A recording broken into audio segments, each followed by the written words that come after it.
Boa tarde a todos.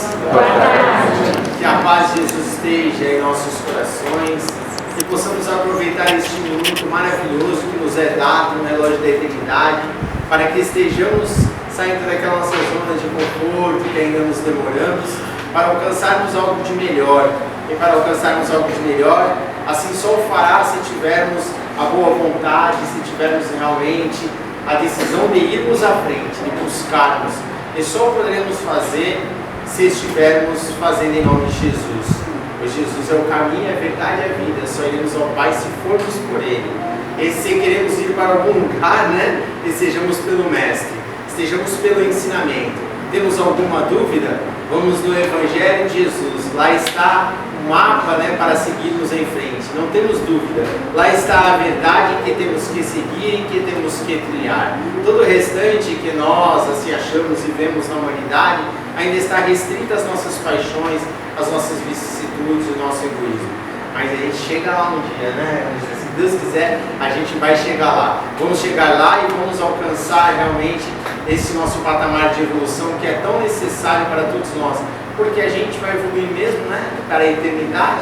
Então vamos buscar essa evolução a partir de agora, não esperar para depois. Sim, gente. Gente, hoje mais uma vez a gente se encontra aqui nessa casa de amor, de carinho e luz, a proteção de José de Mococa, que é o mentor, e com a nossa irmã Heloísa Pires, que vem nos passar essas palavras bonitas, essas mensagens, Eu estava vendo esses dias,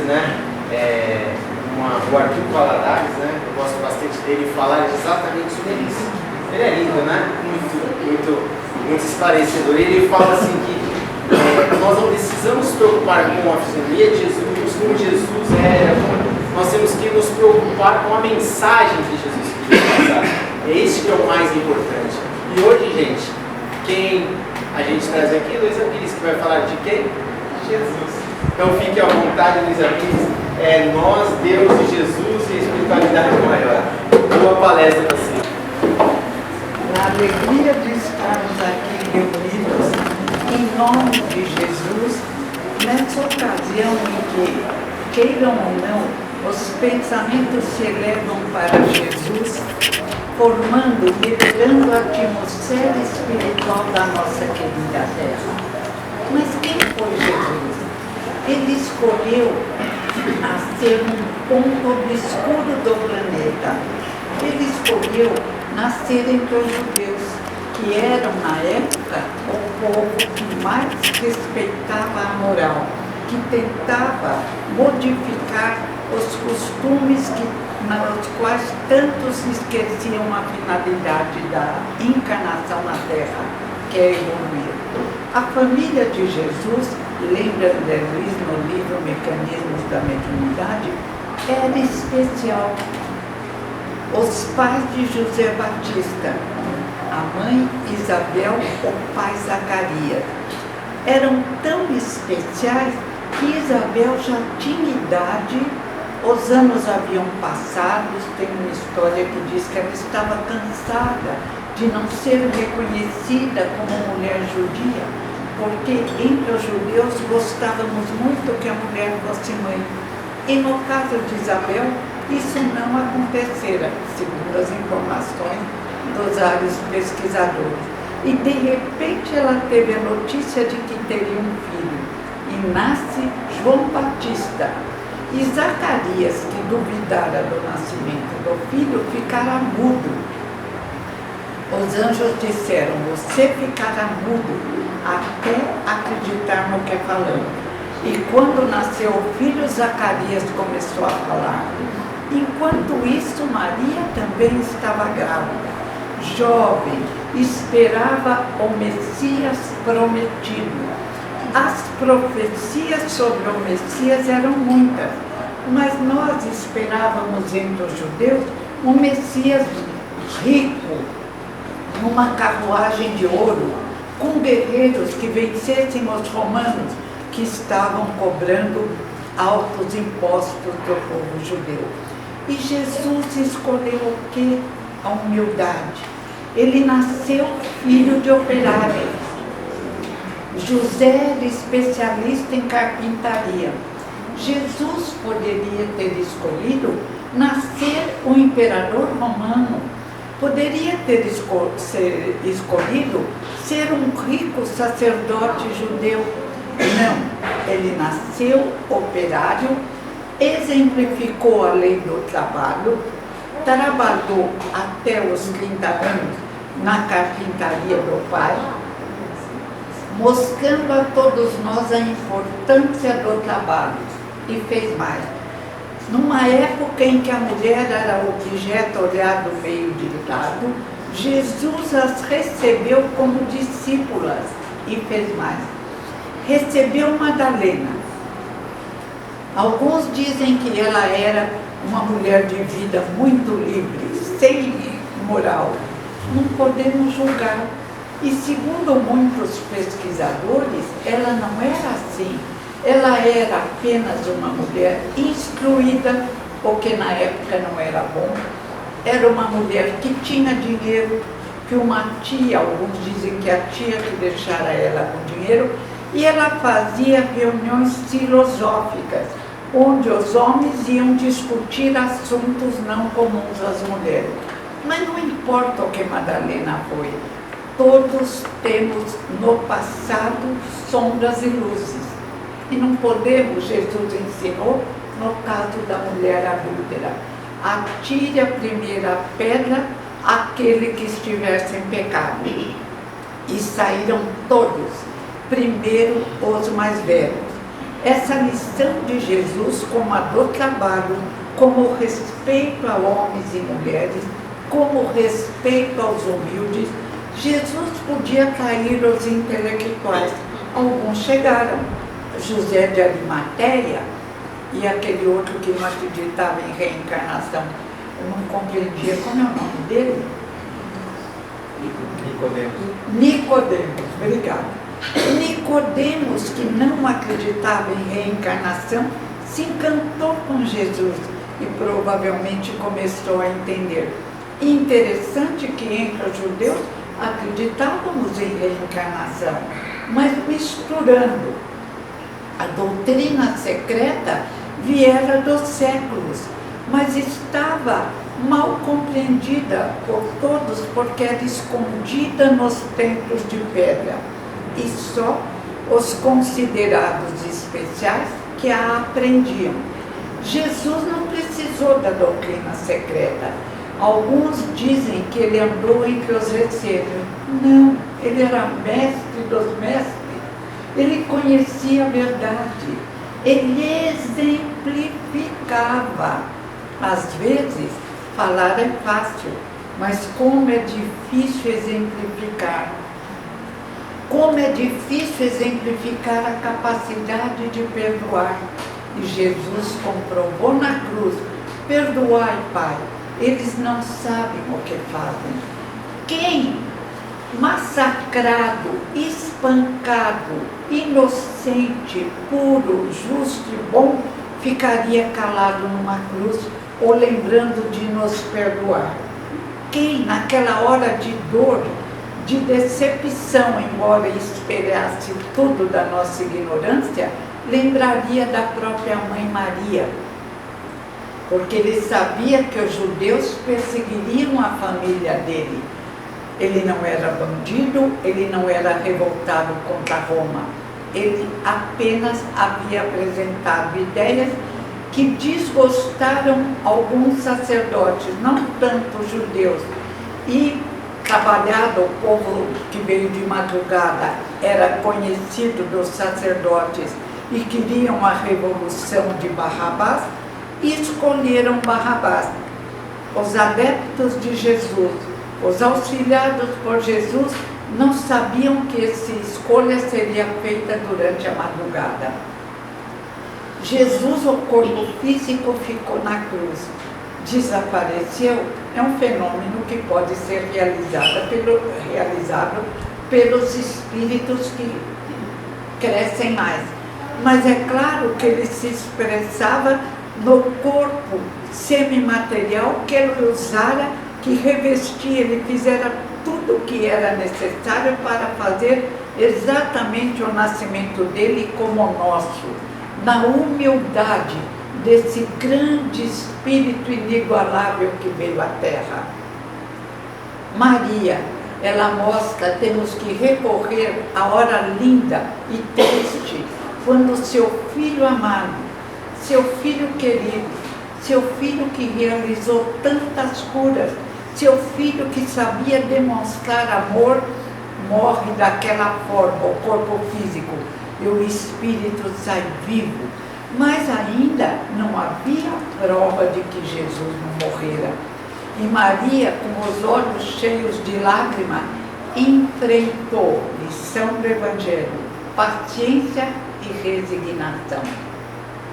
Aceitou a ignorância nossa, do povo, que estava lá, provavelmente quem menos fazia batia palmas para a escolha de Barrabás. Maria não se queixou, não falou uma palavra, mostrando desgosto, apenas as lágrimas corriam.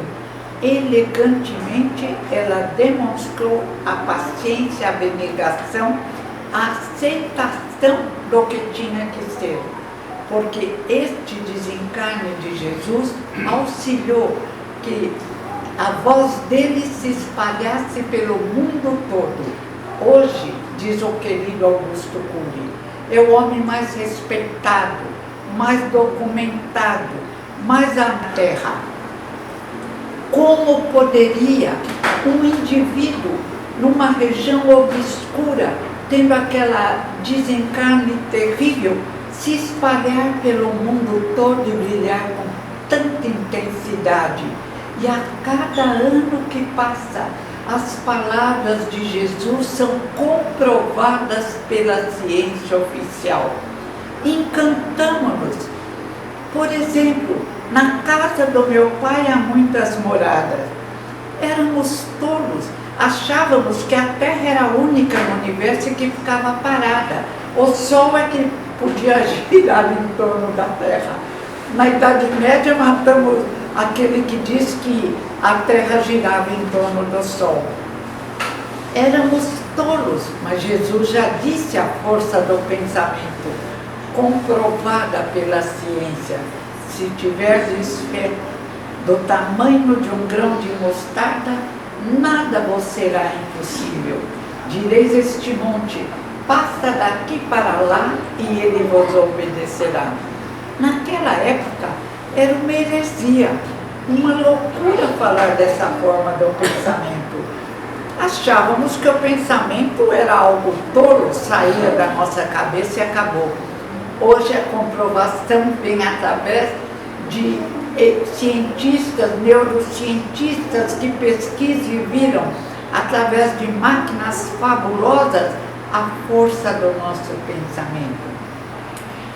Viram que Jesus estava certo quando falou com Elias e Moisés, que haviam desencarnado e apareceram num corpo diferente. É o perispírito, que a parapsicologia, a ciência atual, apresenta hoje chamando de corpo bioplásmico. Jesus falou na importância do pensamento. A ciência tradicional comprovou através de máquinas potentes que o nosso pensamento cria, controla, se irradia. Kardec dissera, Kardec vem depois, mas eu não posso esquecê-lo sobre o pensamento. Kardec já dissera, apoiado pela equipe do Espírito da Verdade, o único que teve tal apoio, Jesus, depois Kardec é aluno de Jesus, mas é o maior espírito que depois de Jesus veio à Terra para nos ensinar a arte de bem viver e ser feliz. É isso que Jesus veio nos ensinar. E Jesus falou sobre a força do pensamento. Kardec diz que não estamos fechados numa gaiola. E a ciência oficial comprovou. E ainda a irradiação do perispírito, que a parapsicologia chama de corpo bioplásmico, que viram através das máquinas Kirlian, que é um corpo lindo quando pensamos no bem, quando fazemos o bem. O nosso perispírito se apresenta, às vezes, diz a parapsicologia, através de Joseph Heine, criador da parapsicologia, de sua esposa, Luisa Heine, que comprovou a mediunidade, o relacionamento de desencarnados com encarnados e de todas as verdades que a cada dia são comprovadas. Sim, quando pensamos bem, o nosso perispírito se assemelha a um céu azul cheio de estrelas luminosas. E por lei de afinidade, o nosso pensamento, Gênese de Kardec, parte, se liga a outros pensamentos de luz e volta nos iluminando ainda mais. E hoje, o Dr. Ricardo Calil, cardiologista do Sírio-Libanês, diz com muito cuidado primeiro, não é religião, não é religião. Os intelectuais têm um medo de religião e também os que morreram em nome da religião que criamos na Idade Média, os que morreram, sofreram, foram torturados. Falam em religião, eles se arrepiam, saem correndo. Mas religião, diz Kardec, Revista Espírita 1568, é simplesmente ligar-nos às luzes do universo a Deus. E é no Evangelho segundo o Espiritismo que encontramos várias preces, nos convidando a compreendermos o religare que faz do Espiritismo, que é considerado ciência, filosofia e religião. Porque a palavra mais usada por Jesus é Deus, nosso Pai. E é o Pai terrível que havíamos criado. E até Yahvé, apresentado pela primeira revelação pelo querido, amado Moisés, Yahvé aparece como um velho de barbas brancas. Não, o Deus Pai de Jesus é uma luz. O Deus Pai de Jesus é amor, é sabedoria, não critica, perdoa. Todos os exemplos tivemos com o mestre dos mestres, Jesus de Nazaré, com seus pais, com Isabel, com João Batista, que passou uma vida achando que era aquilo que ele devia fazer, mergulhar, criar uma cerimônia que fizesse com que o indivíduo se acreditasse mais puro depois do mergulho e se perdoasse os erros cometidos, que é o grande problema nosso, nos perdoarmos pelos erros cometidos. Tem muitos indivíduos em depressão, nem sabem por que a tristeza, mas precisam de um auxílio psiquiátrico e de auxílio da casa espírita, porque às vezes o problema fica grave demais.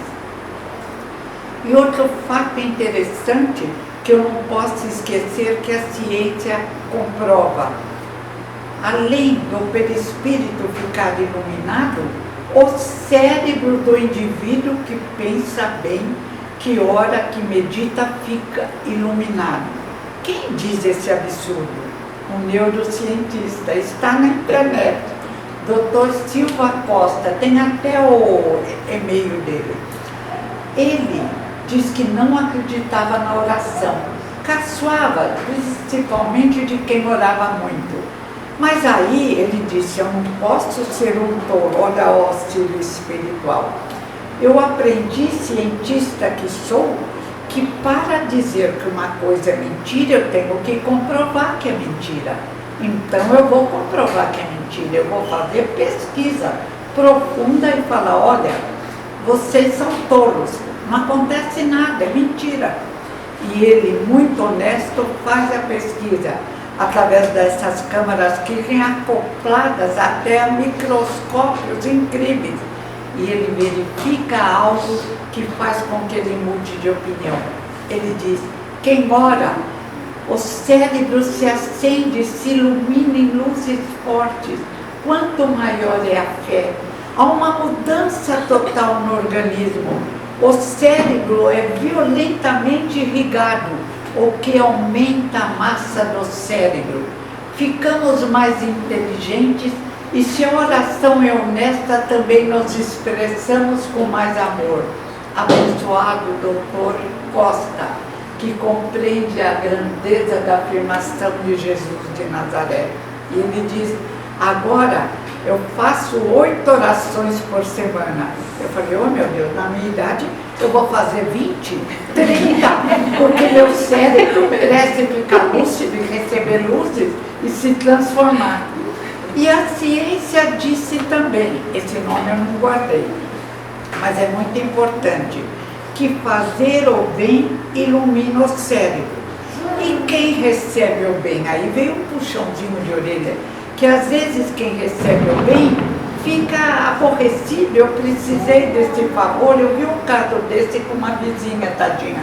Ela foi ajudar uma auxiliar, e a auxiliar fez desaforo para ela. Falei: eu estou muito bem, dá para uma pessoa da rua. A ciência deve ter comprovado isso, porque ela diz assim: e quem recebe com gratidão também ilumina seu cérebro. Então, gratidão, gratidão, gratidão. Pensamentos bons é o que Jesus veio nos ensinar. Fazer o bem, ter o necessário. Livro dos Espíritos. O que é felicidade? Canta Roberto Carlos: não é o carrão, não é o extrato bancário, é ter bom coração. Diz a ciência espírita: felicidade é ter o necessário e a consciência tranquila. Chega! Ter o necessário, ter uma vida profissional útil para si e para não incomodar a sociedade. E a consciência tranquila. O que mais? A vida é curta, é um sopro maravilhoso. Às vezes tem momentos difíceis. Jesus fez questão de tê-los para que compreendêssemos que uma grande escola, como uma grande universidade, apresenta para os alunos problemas difíceis, senão não aprendem nada. E todos ficam felizes em resolver problemas difíceis. Eu lembro quando eu fazia matemática, juntávamos um grupo e às vezes queimávamos o cérebro para descobrir limite. Quando um descobria, era uma festa. Eu era jovem, né? A gente pulava, gritava, amava o professor que dava dificuldade. Quando éramos em outras encarnações maus, guerreávamos, também ficávamos felizes na guerra. Quando vencíamos, matávamos, escravizávamos e pulávamos. Agora, numa vida mais tranquila, qualquer coisa que aconteça, ficamos revoltados. Uma minha amiga dizia: eu não mereço isso, eu não mereço isso. Falei: você é espírita. No passado, o passado nos condena. Todos nós merecemos dificuldades e é para vencê-las. Paciência, resignação. A mãe de Jesus. É hora de você me falar na mãe de Jesus. Eu falei: eu vou revoltada, tchau. Não pode gritar, sapatear, arrancar os cabelos. Há que ter para vencer paciência e resignação. Mas Jesus ensinou tudo, ensinou. E nós ainda vamos aprender muito mais. Cuidar de todos, ouvir os simples, aqueles que não nos compreendem. Eu fui para conhecer melhor essa dificuldade e trabalhar na ACD. Foi um período maravilhoso. Crianças difíceis, problemas quase insuperáveis, que eram resolvidos pela paciência. Não podia orar, porque o diretor era judeu e não queria oração diferente. Então eu só iluminava. Vamos iluminar nosso cérebro. Vamos ver, pensa numa luz universal, uma luz que desce do céu e penetra em você, e você brilha. Ajudava também. Na medida em que aprendemos a purificar o nosso pensamento, vamos nos tornando melhores, mais capazes. O pensamento mais firme, o raciocínio mais lúcido, porque somos deuses, somos luzes. mas só nos comportando bem é que conseguimos fazer brilhar a nossa luz. Tem uma música linda, deixe a luz, sua luz brilhar. Tantas vezes atrapalhamos nossa luz com resmungo. Chico Xavier falava, não resmungar e nem murmurar. Ai meu Deus, ai meu Deus, ai meu Deus. O que é isso? Lembra nos nossos momentos guerreiros? Lembra a nossa coragem no mal? Agora é a hora da coragem no bem. E como faz bem fazer o bem? Jesus veio para preparar o caminho para que o Consolador prometido fosse melhor compreendido. E ele disse, eu vos enviarei o Consolador prometido, e ele ficará convosco. Ainda disse palavras mais lindas ainda, eu não vim para os que não precisam de médicos, ou são. Eu vim para os doentes, os necessitados, os que precisam de apoio. Ensinou-nos a orar e ter fé, em que os judeus tinham uma fé. No dia passou, até na Record, uma série linda que mostrava a fé. Só que nos confundíamos porque achávamos que Deus ia nos ajudar a vencer todas as guerras. E algumas vencíamos. E aí criávamos história até que Deus jogava raios contra os nossos inimigos. Isso nós imaginávamos. A Bíblia é linda, Kardec diz, ela não está errada. Os homens é que não souberam entendê-la. Tem histórias que nós contamos, que nós imaginamos, mas a história de Jesus vem de uma forma magnífica. Quem foram os apóstolos de Jesus? Mais tarde, bem mais tarde, surge o médico Lucas e Paulo e Estevão.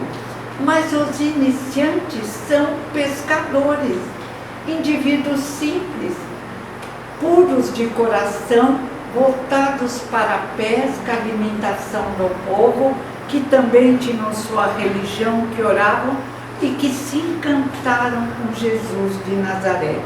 Até aquele, um que era cobrador de imposto, como chamava Mateus, né? Até Mateus se curvou perante a grandeza espiritual de Jesus de Nazaré. O único coitadinho, nem gosto de lembrar, mas só para a gente ficar sempre atento, que conseguiu sair por descuido do trilho, provavelmente por envolvimento espiritual, foi Judas Iscariote. Mas depois ele se castiga tanto que ele já deve estar reencarnado, cumprindo os seus deveres e talvez até em melhores condições do que nós.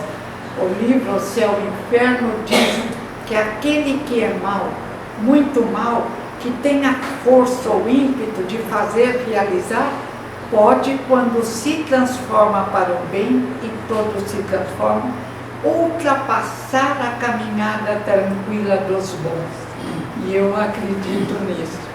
Talvez Judas Iscariote já esteja a luz escura, e quantos assim nos exemplificam a arte de bem viver. Jesus deixou claro para o que viemos: trabalhar, ser útil, fazer o bem. Um filho meu falou, mãe, trabalhar ele não falou. Eu falei, falou, ele trabalhou 30 anos. O que vocês queriam mais?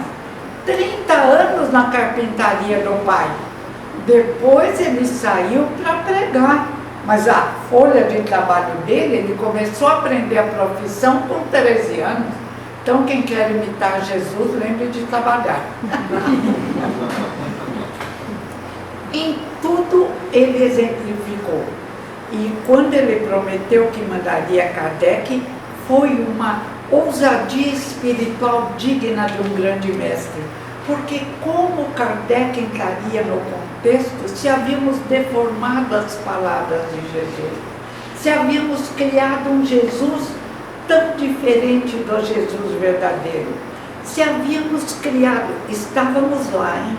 Ou no meio dos teólogos ou batendo palma, viva, estávamos lá.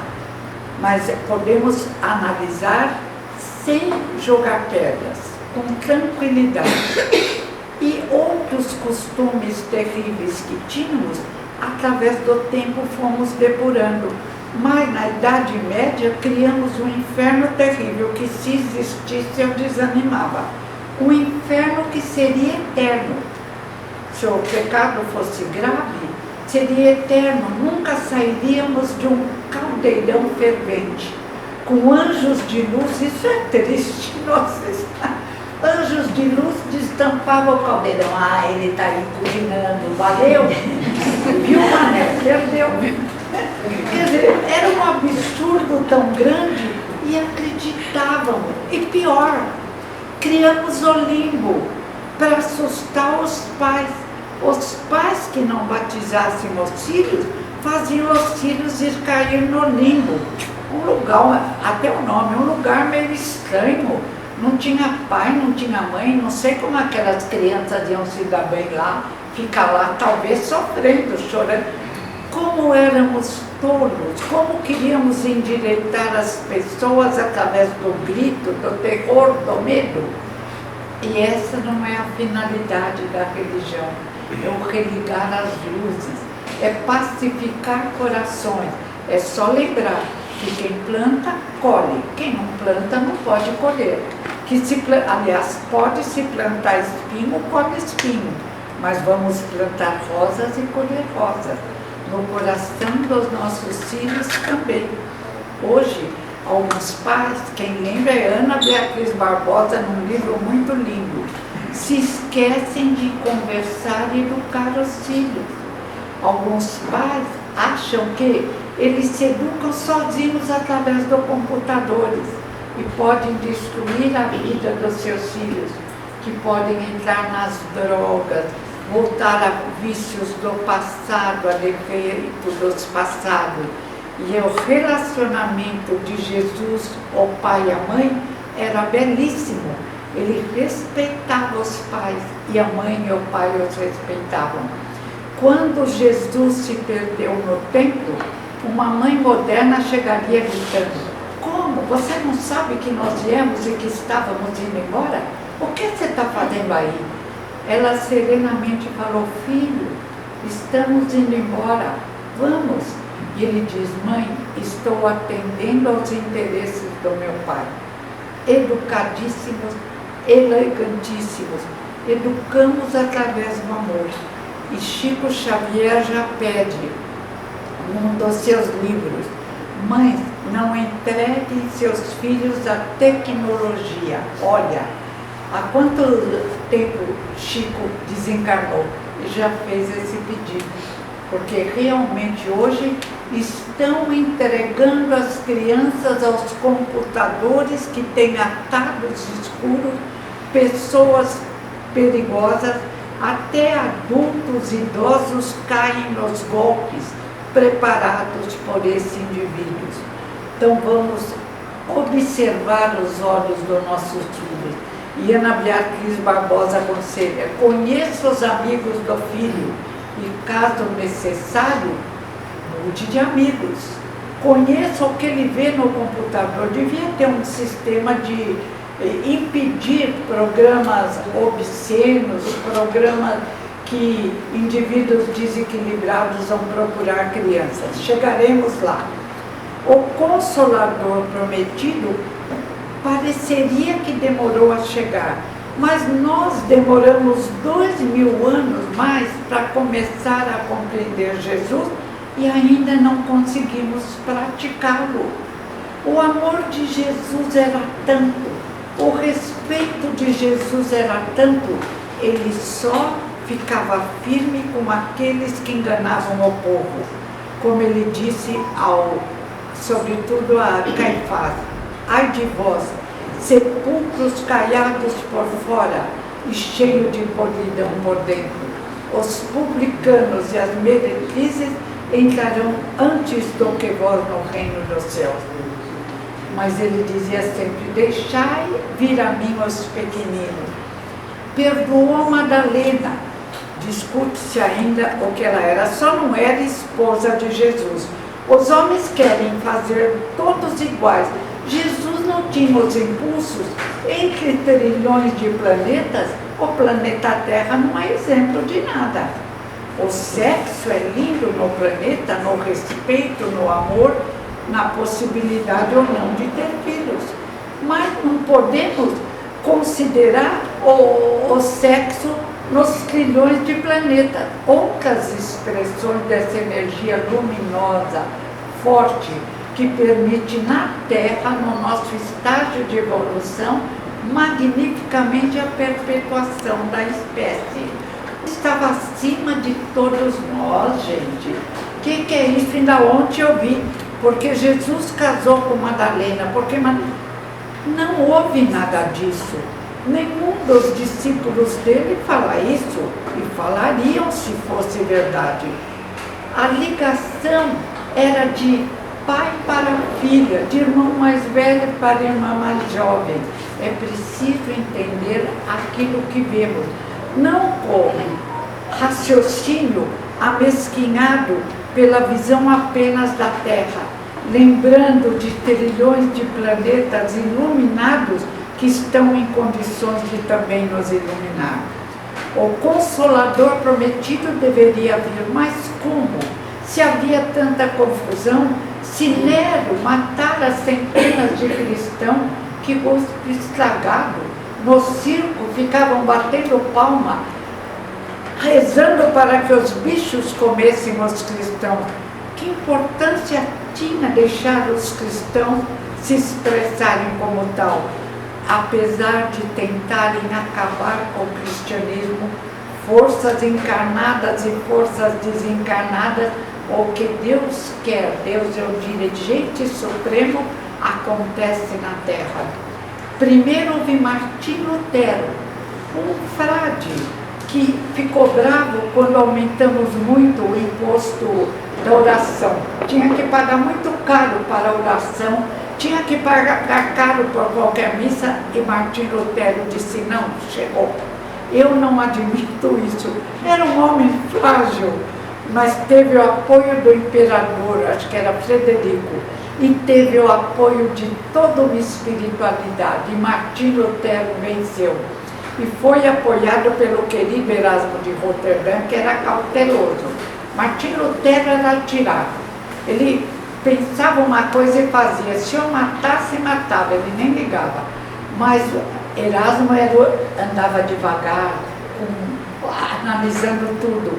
E o imperador foi perguntar justo a Erasmo: devo fazer o que Martim Lutero quer? Distribuir as traduções do Evangelho de Jesus? E Erasmo, honesto, sincero, embora fizesse restrições ao gênio impetuoso de Lutero, disse: sim, é necessário distribuir as traduções corretas, porque as traduções que estão aí são completamente deformadas. Então, o Evangelho foi... pegaram o que havia de melhor nas origens dos escritos dos apóstolos de Jesus e fizeram novas traduções. A Bíblia de João Ferreira de Almeida era a que meu pai mais usava, diz que era a mais segura. E Bíblias inglesas, porque Henrique VIII, apesar de todo o desequilíbrio dele, ele matou umas 3 mulheres que o aborreceram. E continuaria, se continuasse vivo. Ele fez uma coisa linda, ele quis as traduções na Inglaterra, são Bíblias também seguras.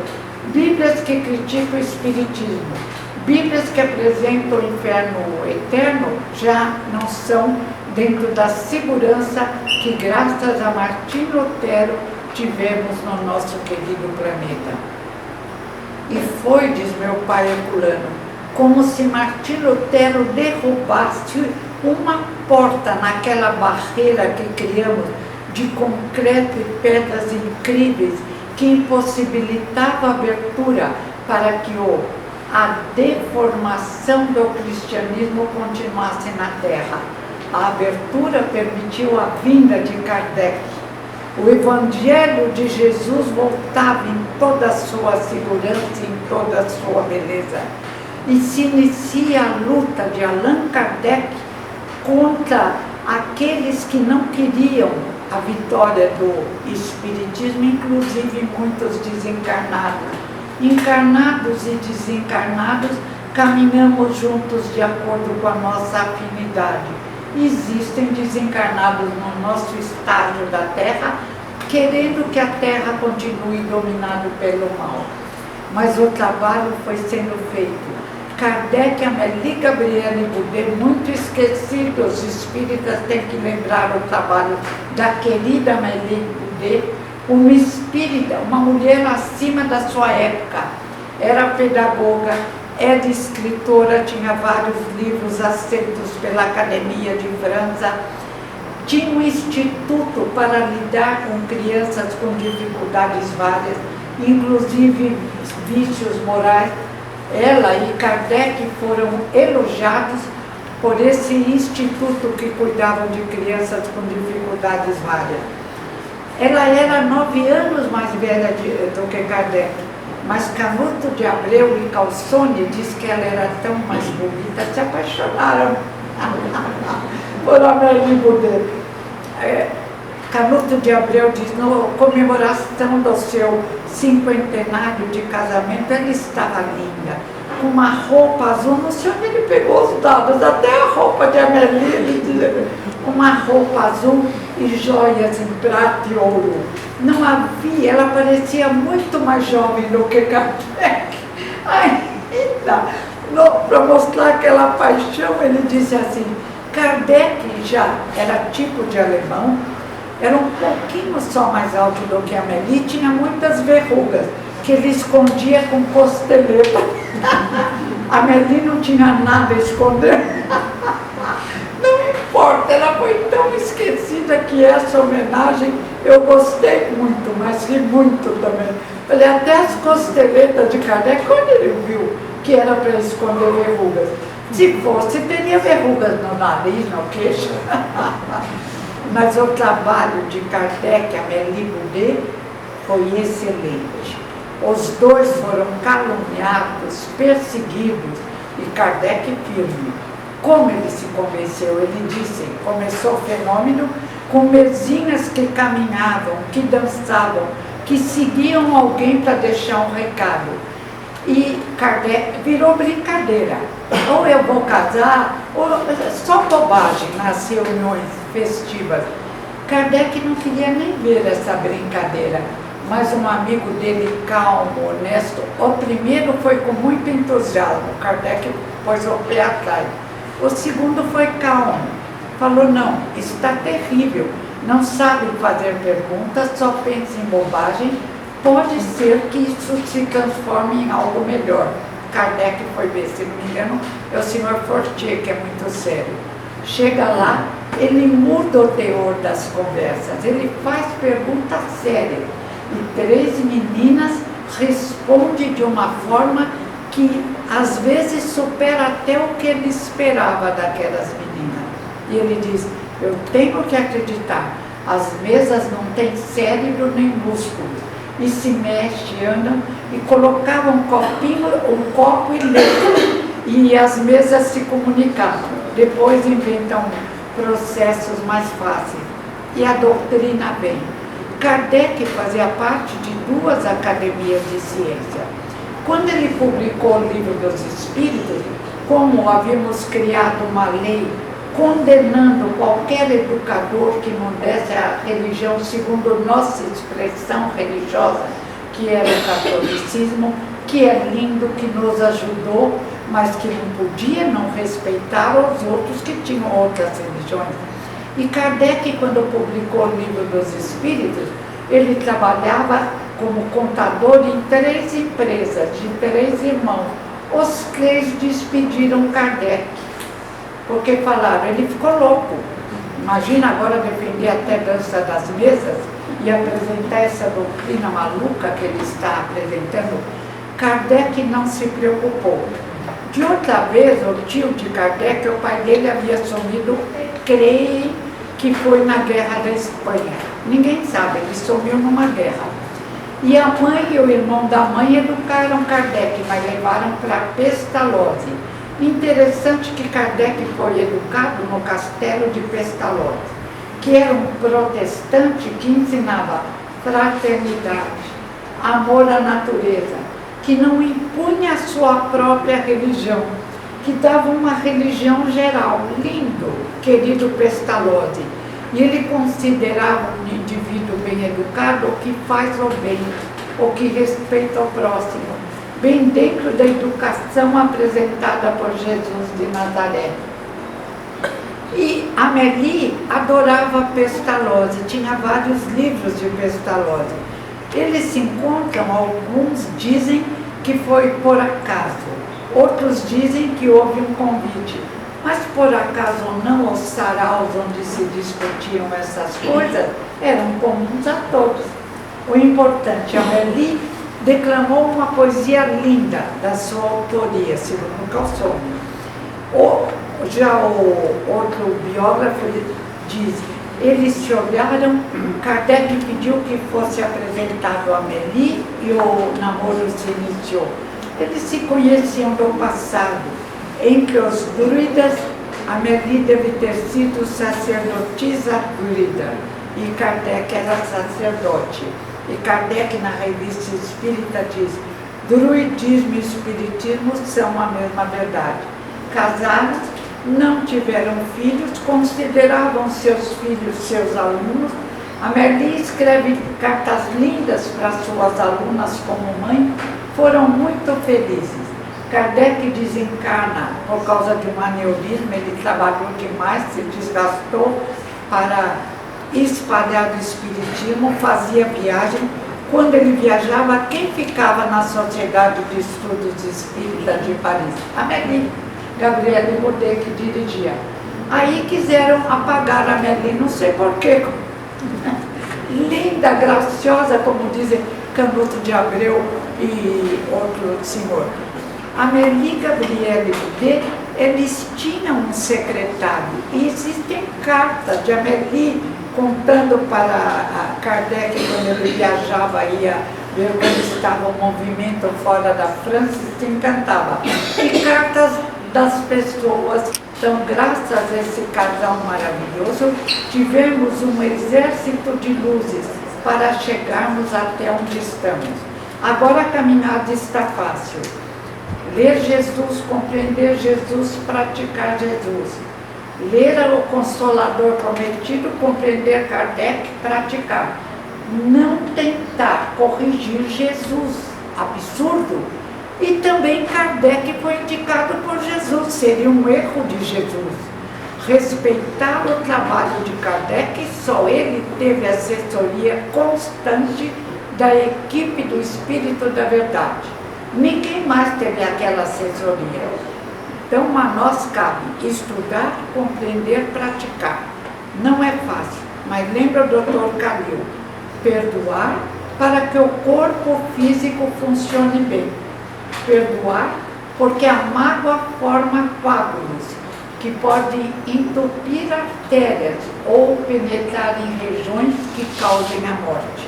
Perdoar para ser feliz e viver melhor. Ciência espírita, ciência oficial tradicional e a ciência espírita apresentada pelo Cristo, e por isso recebeu o nome de cristianismo, é a mesma. Um só rebanho, um só pastor. Em breve a ciência concordará com tudo que Jesus falou, que Kardec reapresentou e que a doutrina secreta vinda de todos os tempos ensinava, não tão claramente para os iniciados. E vamos praticar o que Jesus ensinou. Muito obrigada. Tenho medo de ter ultrapassado, vocês me desculpem.